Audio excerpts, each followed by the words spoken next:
it has become very expensive getting my 8820 combine here fully ready to go for this fall. I probably did not need to spend all the money that I have so far on this combine, but I want this combine to be good for many years to come.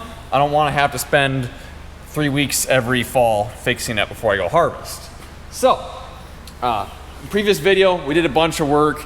In today's video, I am going to be replacing, well, starting off with, replacing the chopping knives back here. I wasn't really planning on doing much of these this year.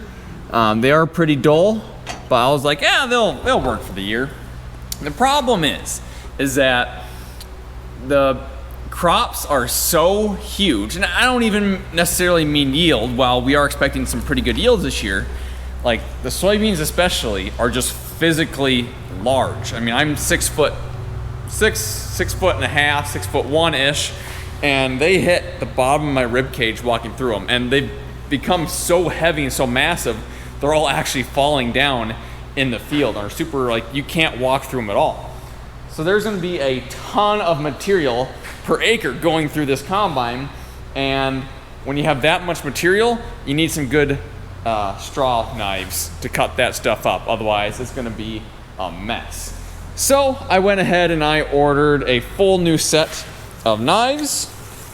Now these ones are aftermarket ones, but they have a knife edge on both sides, which was not something that I believe these came with from the factory. I think they were just one-sided.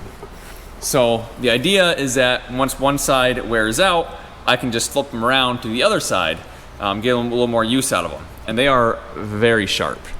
So I don't know what the best way is to get in here and do this. I think I'm just gonna sit here, take all these ones off, put them all back on, and then spin this drum. It looks like there's 3 rows of them here on the 8820.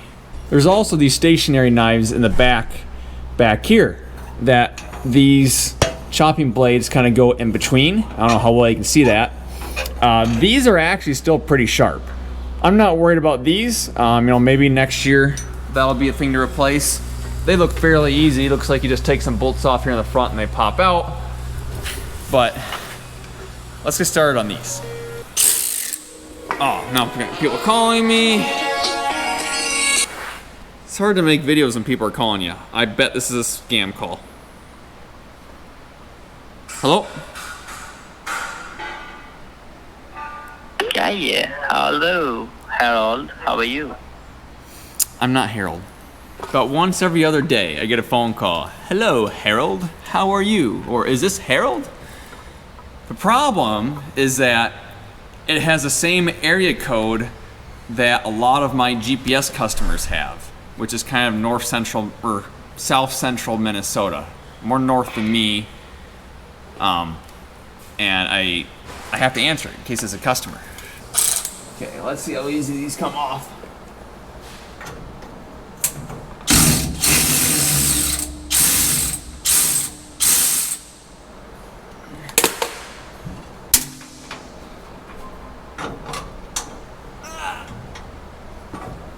Oh, I wasn't expecting that to be stuck. Good thing I got my hammer. There we go.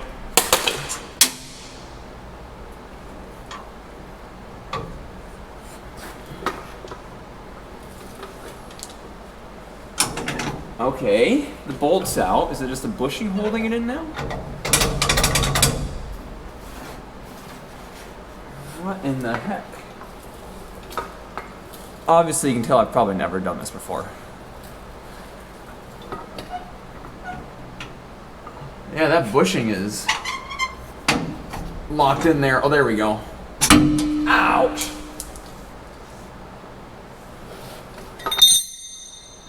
Oh.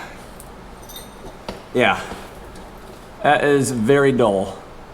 And these were definitely one-sided, because this side is straight and flat, and this side is where the knife was, but now it's basically flat.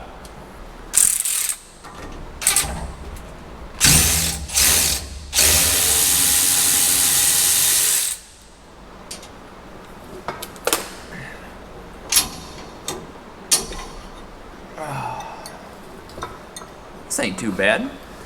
My back's gonna hurt in about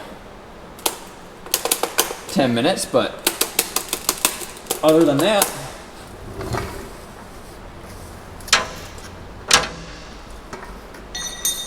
and I'm also definitely gonna nail my head on my straw spreader here in a matter of time. Can I lower this chair? Am I gonna get smart? Nope, it's already all the way down. Shoot.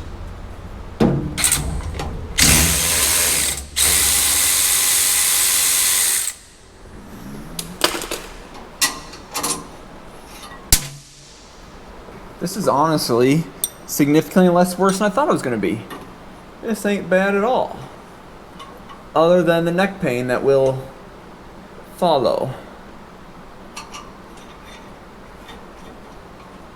I'm sure that there is something that if I were to take it off, it would make life so much easier or whatever, but honestly, this ain't bad at all. I'd rather kink my neck for a few minutes than spend 25 minutes, a half hour taking stuff apart and then putting it all back together again afterwards.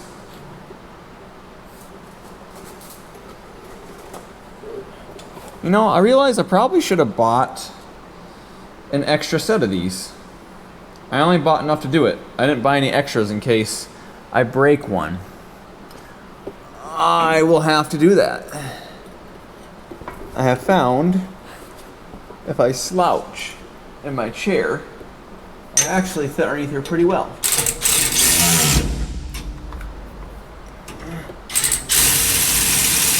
Oh.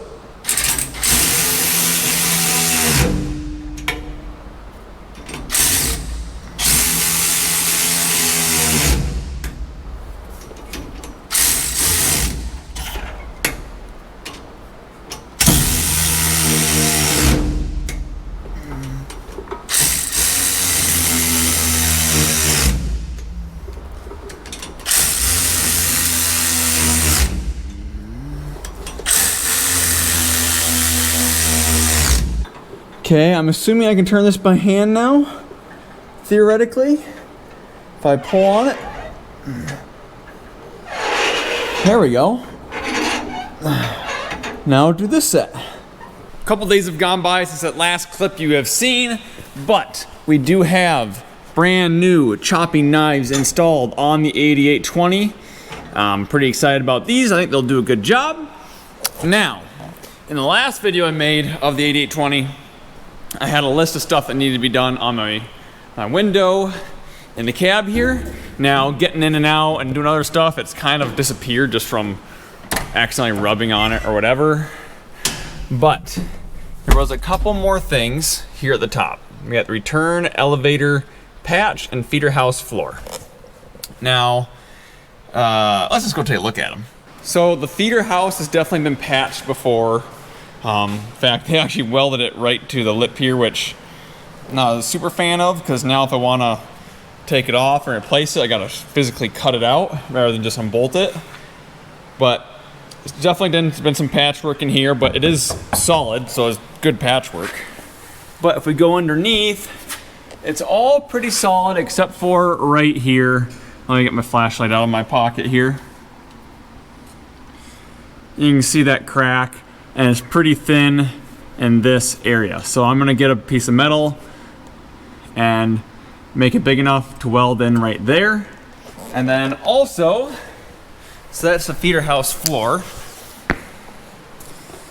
But on the tailings return elevator, you can see there's a hole right here. And I thought there was another, oh yeah, there's another hole right here. And this whole area is kind of thin, so I'm just gonna make a long piece of metal to weld at the bottom of this. You can still buy new return elevators. Maybe that's something I'll look at in the next year or two, but for this year, I'm just gonna patch it up. I don't wanna spend a ton of money in this combine right away. I wanna make sure I like it first. But I'm going to get the combine out, spin it around so that way it's facing this way, and get it up close to the welder. I do have, this is a brand new feeder house floor in this pallet right here. But I think I'm gonna wait a year or two before I put that in. But at least I have it.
Wow, the mechanic at John Deere got my AC working fantastic. Dang near froze me out in the 2 minutes that the combine was running. Okay, so got the welder right next to where we need to weld. Now, I was talking to my metal guy, and I think he said 12 gauge was the thinnest he would go, but 10 gauge would work, and I believe this is 10 gauge right here. Well, that maybe looks a little thick. Is this maybe the 10, this might be the 10 gauge I was looking at. I'll go get the calipers and see. So I measured how big of a spot I want on the return elevator. It's about 18 inches by not quite 6.5. So I wire brush a nice spot in this piece of sheet metal. I'm gonna measure it out, mark it out, and I'm also gonna mark out the spot for the feeder house, cut out with an angle grinder, and then mark underneath where I want the stuff welded to. I'm not gonna weld it myself because I can weld, but it's not the best stuff in the world. And you know, this metal is pretty thin that we're gonna be welding to. So Trevor, who helps my dad and my brother out, is a really, really good welder. So I will just take some pictures and give him instructions. And when he has time, he will weld it.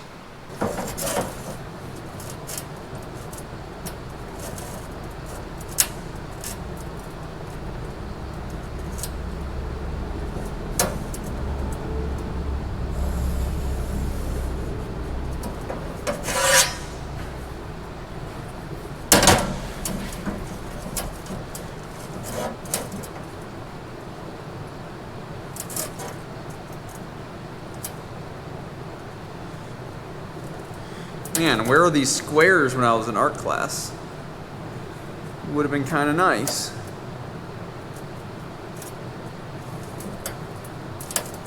Like that.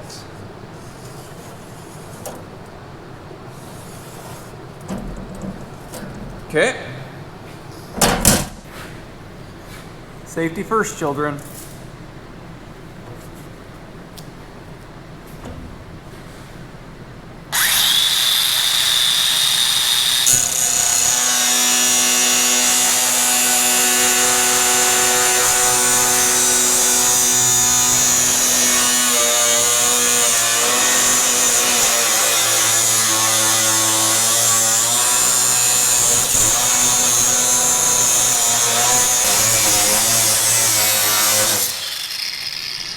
Okay, I have gotten everything mostly ready.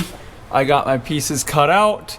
Now I'm just gonna get them kind of in place. Trying to do this with one hand here. Okay, I kind of want to get this in the center. Push it up in there like that. Okay, and now I'm just gonna draw around it with this marker. So that way Trevor knows exactly where I want it. And I got a wire brush here for him if he wants to wire brush before he welds, but he's the expert, so I will let him decide what he wants to do. There we go. Easy enough. This one, kind of the same, because I got the hole here and the hole here. I don't know how well you can see this, but I'm just gonna grind these down because they are protruding out a fair bit. And then I'm gonna put my piece of steel over this and draw it out as well so he knows exactly where to attach it. I'll probably clean this off too. This is kind of dirty underneath here. But, this seems like a very bad spot to be.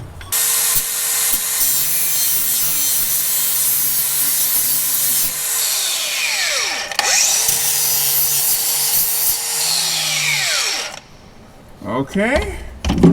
So it is the next day again, and Trevor did a fantastic job welding this underneath here. And let's check out the one underneath the feeder house as well. Fantastic. Now the metal was really thin that he was welding to, so he struggled a little bit, but he got her done. It'll last a year.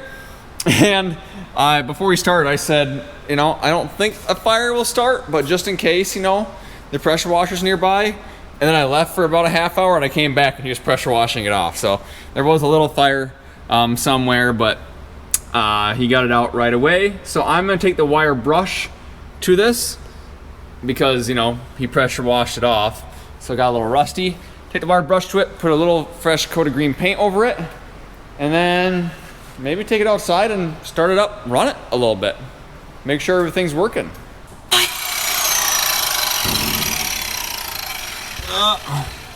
Not to block your guys' view, but it looks like this, Over here? Yeah, kind of.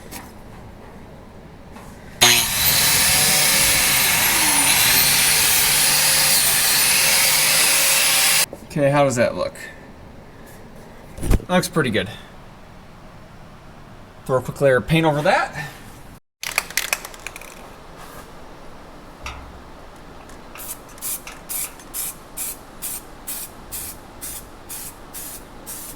Now I understand that this new paint is not going to match the old faded out paint. I'm just trying to keep this from rusting. That's the main goal. Because I'm guessing the next year or two you'll need to replace this elevator anyways.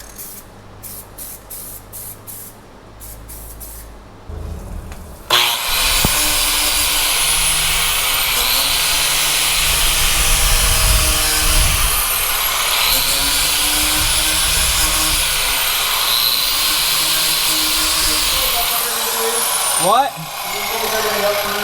Yep.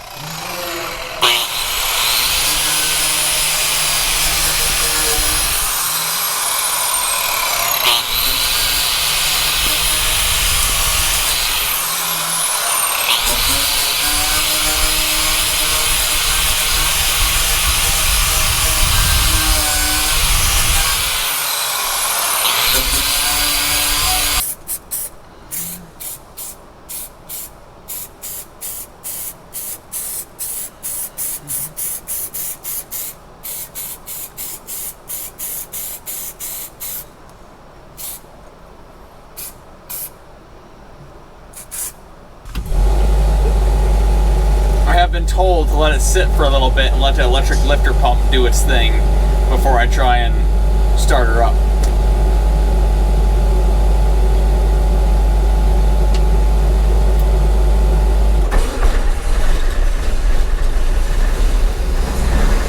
I guess I can see why. I'm just gonna take it for a little joyride ride around the yard.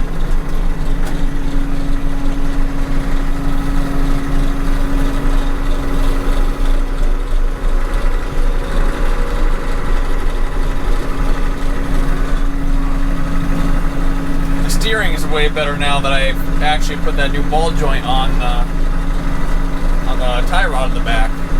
It used to like get caught. Now it's nice and smooth.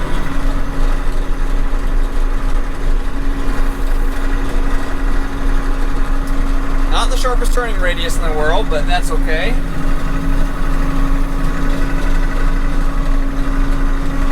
I like this thing. Okay, we're gonna engage it. This is a separator.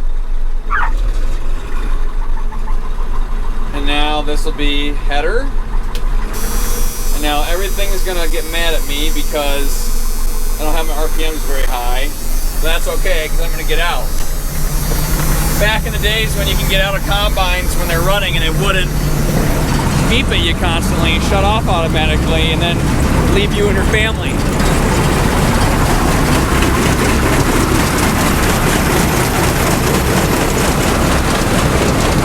Okay, I was making sure the rotary screen was spinning. Clean grain elevator. It seems to be spinning here. There's supposed to be a shield back in here of all these belts, but didn't come with it.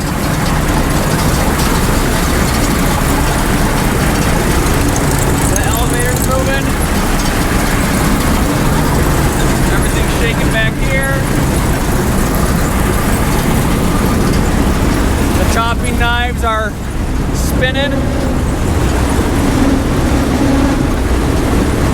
There's a noise that was made. Oh, that is so mesmerizing. Look at those walkers go.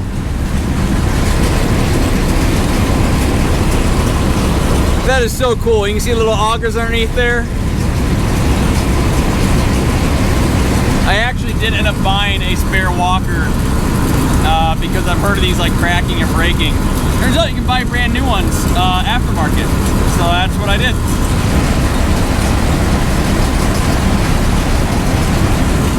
Okay, let's shut it off. Oh, this way. There we go.